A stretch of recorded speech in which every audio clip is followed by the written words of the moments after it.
Hi, I'm Kevin Hill, and welcome back to our beautiful 4x8 foot desert landscape painting. We're going to pick up right where we left off. And of course, if you're enjoying these and you want to see more, be sure to leave a like and subscribe for more painting videos. All right, let's get started.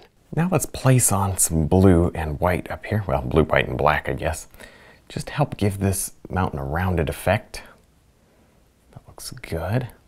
So you do that, just that nice shadowy blue color.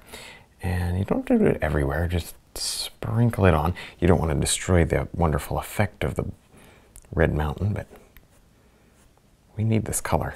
There we go, because that adds a lot of, well, here we go. We got to press on the canvas. Adds a lot of nice shadow and detail and atmosphere.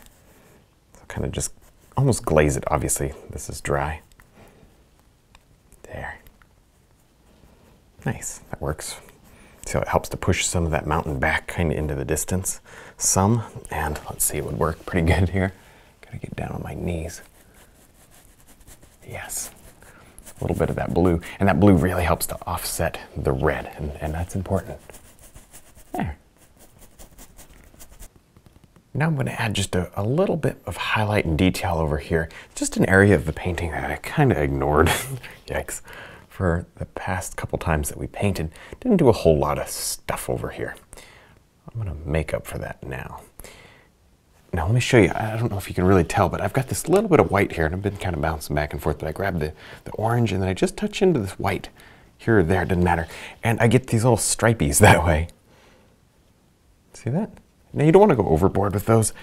Those are just nice rock layers where the rock is different. Yes, that looks really cool. Love that sort of stuff. Very natural. It's the way it looks there.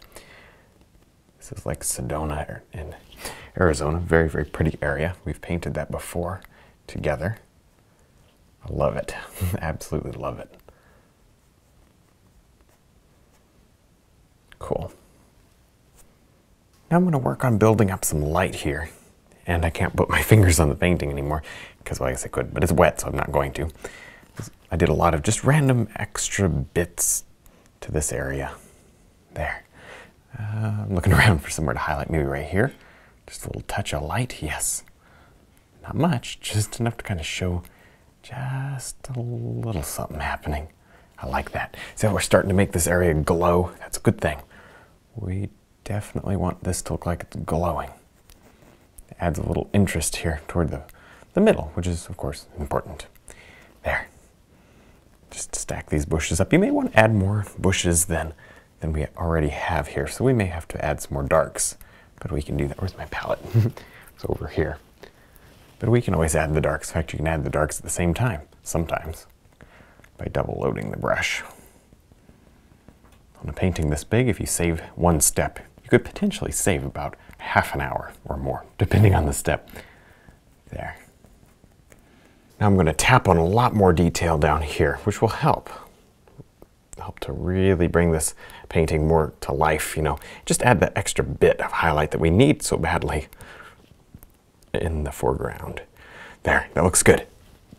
I'm going to keep this going. It takes a lot of work, but that's okay. Just bounce around. But you see how we're really concentrating in this area. And some of this over here I did very quickly and smudgy. I'm going to need to unsmudgy that. That's important, so I'll do that.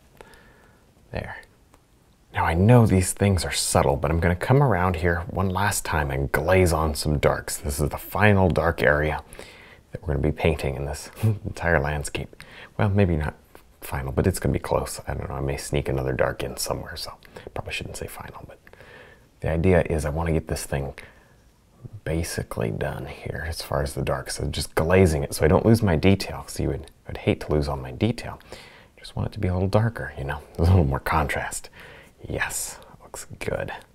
Don't lose your lines. Those lines are very important.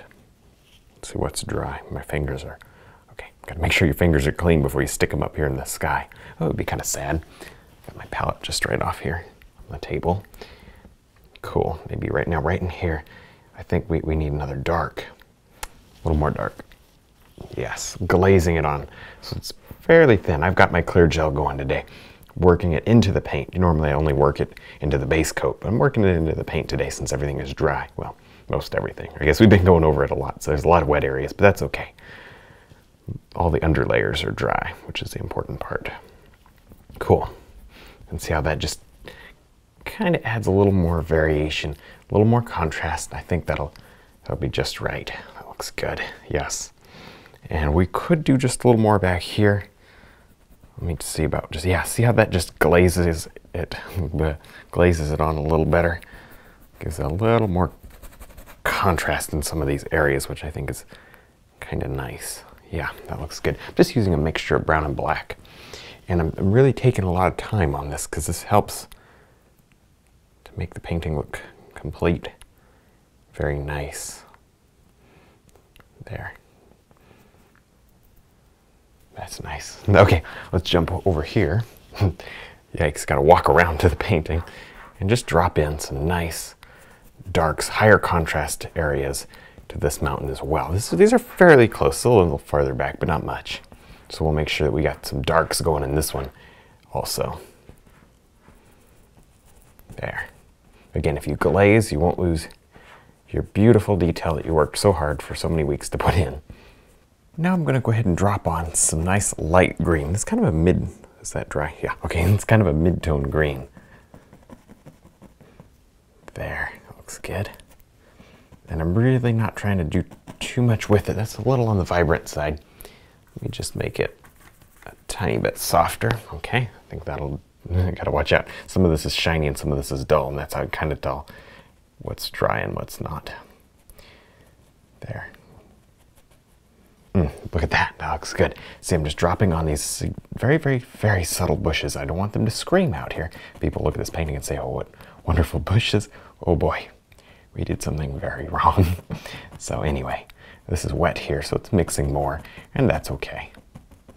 I just want them to be very subtle, mostly on top, but they do kind of run down these little canyon things here and there, and I think that works. Just a smudge of color to show a little green in the background.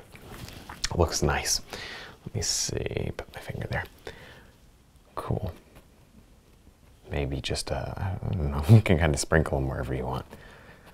If you don't like one, you can always rub it into the background or just take a paper towel and wipe it off, depending on where you're painting, I guess. Nice. Try to follow the shape of the mountain as much as possible. That'll help quite a bit as you do this. Help shape that mountain. Good. Kind of do it on top. It looks like this mountain here should have a lot on top. Yes. Maybe right here. Okay, it's subtle, but these are the things that take your painting to the next level. You gotta do them. Don't skip out on it.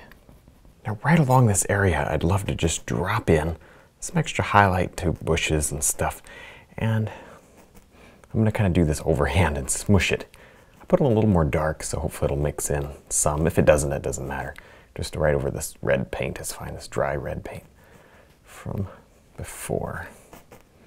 There, see, I mush it in kind of with the flat of the brush. I really don't want to create bushes so much as I do just smudges of color, you know? They kind of look like bushes. There, don't get them too much into the dark. That would be a bad thing. Do your best here to kind of keep them on that light side only. There, that's good. Leave behind a little texture if you can. There, that's really pretty up there. Kind of gives you a little feeling of sunlight, and bouncing this brush along really makes some quick effects that are a little bit blurry and just enough, I think, texture to give it some bush or faraway tree look. Yeah, that looks good right up in here. That looks very nice. Don't know why we didn't do that earlier, but we should have. At least we're getting it done now. Now, one thing I want to be sure we get done is right down in these corners, just starting at the bottom and working up. I just want to darken everything. What this will do is just, you know, bring your eye in toward the painting, kind of keep it from floating off the edge. It's just an art thing that we like to do on any size painting, really. So I'm just gonna, and I've got a lot of clear gel in this, so it's gonna go on really easy. And, you know, maybe I need to get my filbert brush back out to kind of straighten up a couple of these edges that are gonna get messed up. But I can kind of float this right over some of what I already got down, and I can wipe it with a paper towel to get my detail back. There, see how that looks good? Oh yeah. Yeah, I'll probably wipe that with a paper towel, but just smush it on. nice and dark. And then you want to kind of work it into maybe these highlighted bushes as well. I like that. The canvas is kind of wobbling all over the place. It's okay. All right, well, I think we're done. I had a lot of fun. I hope you did too. Don't forget to check out our website, DVDs, and brush line. Thanks for watching.